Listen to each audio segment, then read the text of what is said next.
Vous connaissez tous cette scène de l'épisode 4, mais qui c'est ce Stormtrooper ?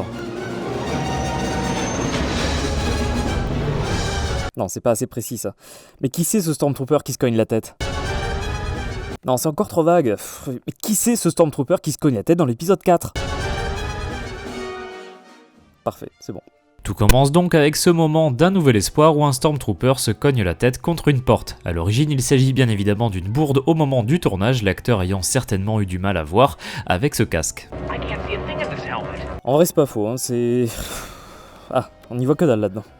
D'ailleurs, lors de la ressortie de la trilogie originale en DVD en 2004, un son a été ajouté à cette scène afin que ce moment soit encore plus remarquable dans le film.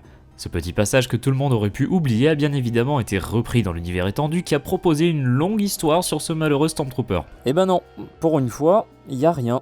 Désolé. Assez curieusement, en effet, dans l'univers légende, nous ne savons pas grand-chose à propos de ce soldat maladroit. Cependant, nous avons quelques informations issues du commentaire du DVD de l'attaque des clones. En effet, dans ce film, Jango Fett, alors qu'il rentre à bord du Slave One, ou à bord de l'esclave numéro 1, n'est-ce pas ? Pour les puristes. Le chasseur de primes mandalorien cogne sa tête sur une porte, un clin d'œil volontaire à la scène d'un nouvel espoir. Dans ce commentaire de film donc, George Lucas suggère que cette caractéristique de heurter des portes avec la tête avait été, je cite, clonée chez tous les Stormtroopers, ce qui peut nous indiquer que le Stormtrooper amateur de collision était en réalité un clone de Jango Fett encore en service à l'époque impériale. Dans l'univers canon, nous avons bien plus de détails quant à l'histoire de ce Stormtrooper et c'est notamment en grande partie grâce à From a Certain Point of View. Encore une fois. En effet, ce soldat est au centre non pas d'une, mais de deux nouvelles présentes dans ce recueil. La première étant Born in the Storm, écrite par notre cher Daniel José Holder, et la seconde intitulée Bump, écrite par Ben Hacker et Ben Blacker. Dans ces histoires donc, on en apprend plus à son propos. Wanton était un humain originaire de la planète Parche, né entre 20 et 13 ans avant la bataille de Yavin.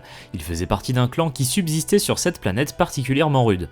Lorsque l'Empire arriva sur ce monde, le clan de Wanton fut chargé de travailler dans des mines au service du régime impérial. Par la suite, Wanton intégra le corps des Stormtroopers de l'Empire et reçut le matricule TD-110. Peu de temps avant la bataille de Yavin, Wanton était devenu un commandant Sandtrooper, leader de la 7ème patrouille à pied qui fut déployée dans Mos Eisley suite à la poursuite de la princesse Leia et de son vaisseau le Tantive 4 jusqu'à Tatooine. Alors que le commandant TD-110 et ses troupes patrouillaient dans la ville, ils arrêtèrent un landspeeder à bord duquel se trouvait un jeune fermier, un vieil homme et 2 droïdes. Alors que l'Empire était à la recherche de 2 droïdes qui transportaient les plans de l'étoile de la mort, le vieil homme utilisa une ruse Jedi afin d'échapper aux soldats de l'Empire. Alors là, vous vous demandez quel est le lien justement entre ce Stormtrooper sur Tatooine et celui à bord de l'étoile de la mort. Et bah c'est simple, dans l'univers canon, c'est les mêmes.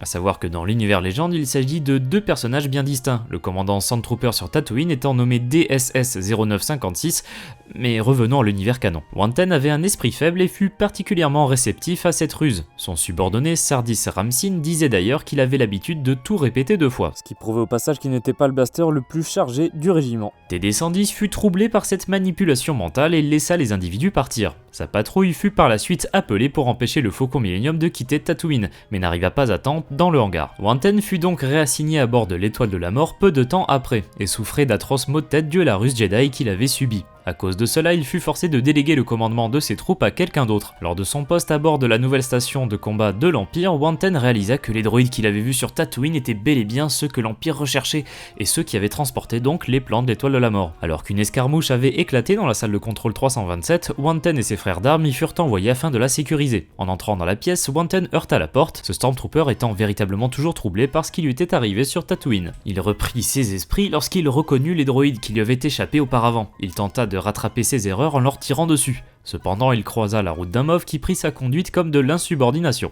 Il fut déchu de son poste à bord de l'étoile de la mort et fut renvoyé sur Tatooine. Ironiquement, c'est ce qui lui permit de survivre à la destruction de la station lors de la bataille de Yavin.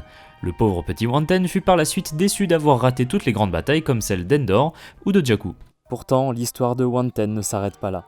Car avant même d'avoir écrit leur nouvelle pour From a Certain Point of View, Ben Hacker et Ben Blacker, ils se sont bien trouvés ces deux-là, ont écrit la trilogie de romans jeunesse Join the Resistance. En effet, dans cette série de romans, on apprend que Wanton est devenu un commandant dans l'armée du Premier Ordre et qu'il était stationné sur la planète Vaudran.